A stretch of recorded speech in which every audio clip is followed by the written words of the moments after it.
This is Luke Paulson, the Catholic Conservative, and welcome to the News of the Week for November 5th, 2022. And if you enjoy these videos, do not forget to like, comment, and most importantly, subscribe for more. The Actions of Elon.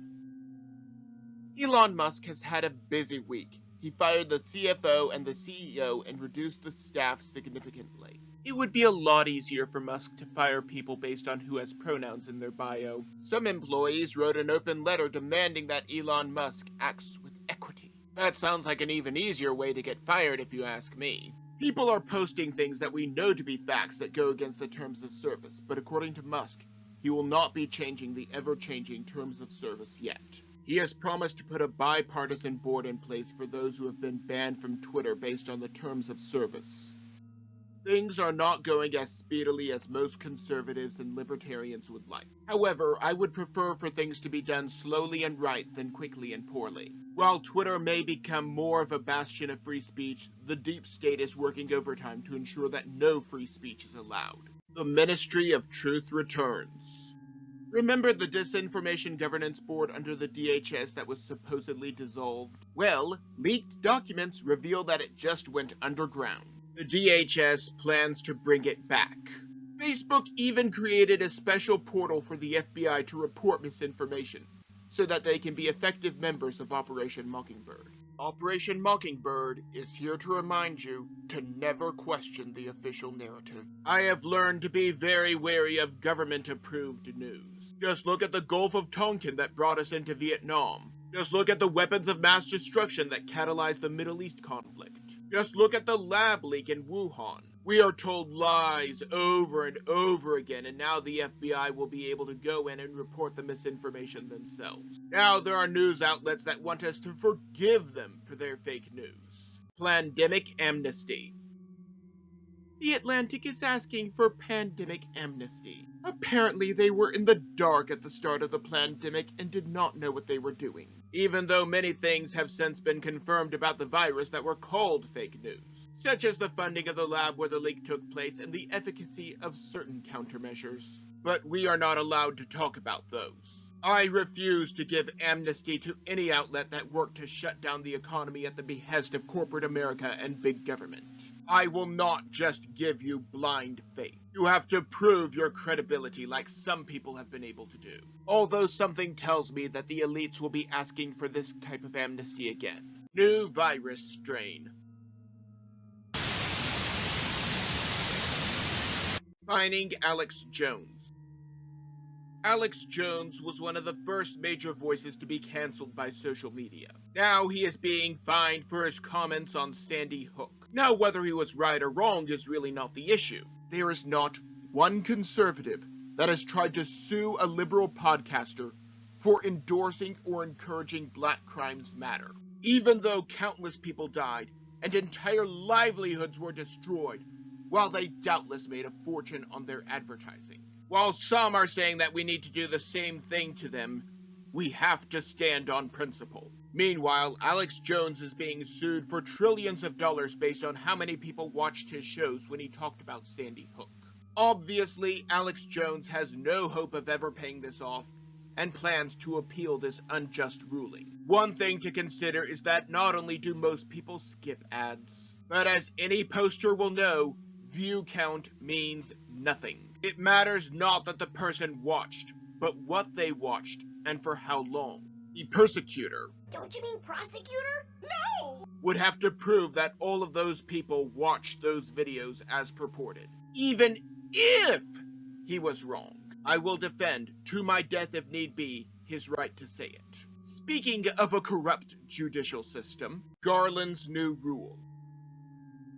Attorney General Garland issued a new ruling that may have been inspired by the case with Project Veritas. To catch you up, someone either stole or took Ashley Biden's diary that has all kinds of dirt on her father. Project Veritas purchased but refused to publish the contents. They even tried to return the diary to its proper owner. Then the FBI raided the homes of James O'Keefe and several of their journalists. Although let's be fair, this was not about a diary, it was about making an example out of a fringe viewpoint.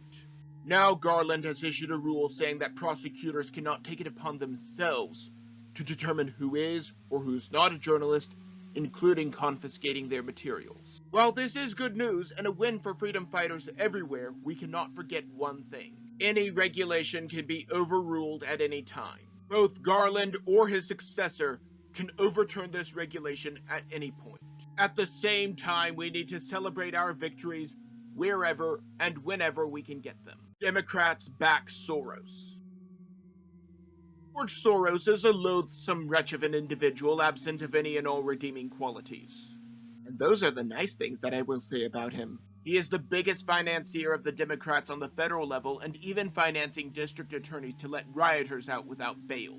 He is one of the many rich people that Democrats have decided that they do not hate. Now 2 members of Congress and a former Trump staffer have learned that Actions of Elon, an open border group that is funded by George Soros, got federal grant money.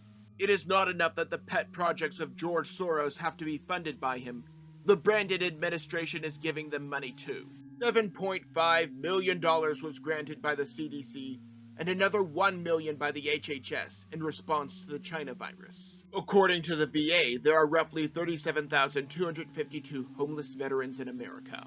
Instead of giving this money to illegals to cross the border, we could write a check for more than $200 to every homeless veteran.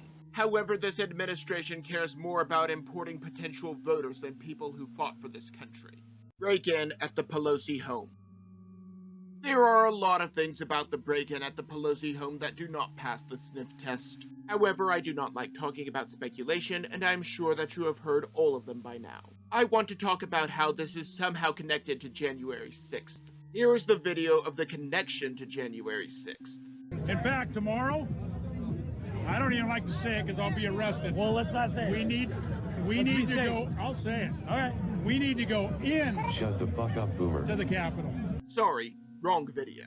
However, right now it is based on the hearsay from someone who has everything to gain by lying. More lies are being reported by the fake news about that day than there are hairs on President Trump's head. To make it even worse, the intruder is being held without bail. Meanwhile, rioters that burned down cities were set free without bail by attorney generals backed by George Soros. I guess if you target Democrats, only then will they condemn violence. However, let's talk about another break-in. Beating up a home intruder.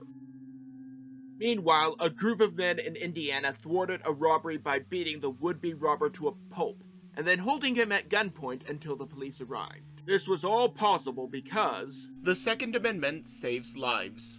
I choose not to show criminals' names or faces, but suffice to say, he did not look pretty. Police can only arrive after the crime takes place. As such, it is very possible that if these men had not been so quick and defended themselves, not only would the apartment have been robbed, but they might have needed several body bags. Our rights come from God, not from the government, and we have a right to defend ourselves and our property. Clinton is a sore loser.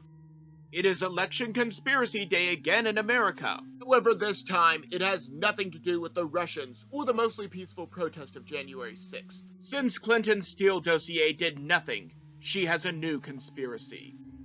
Right-wing extremists already have a plan to literally steal the next presidential election. And they're not making a secret of it.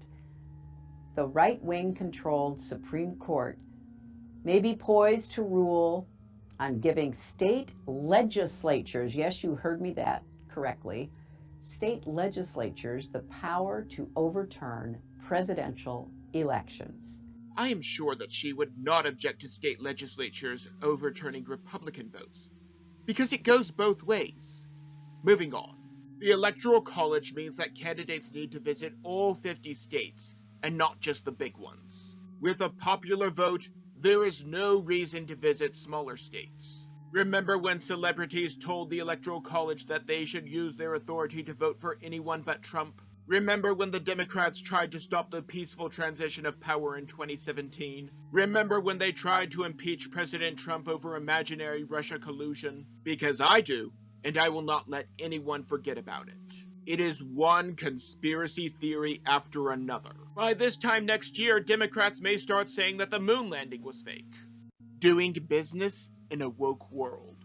Liberals live in a very unique world of their own creation. They believe not only that people should be forced to buy a product or service even if they find it immoral, they also believe that you should be forced to sell a product or service even if you find it immoral. All they wanted was the right to get married. Now we have a Colorado artist that is being sued for not catering to a gay wedding.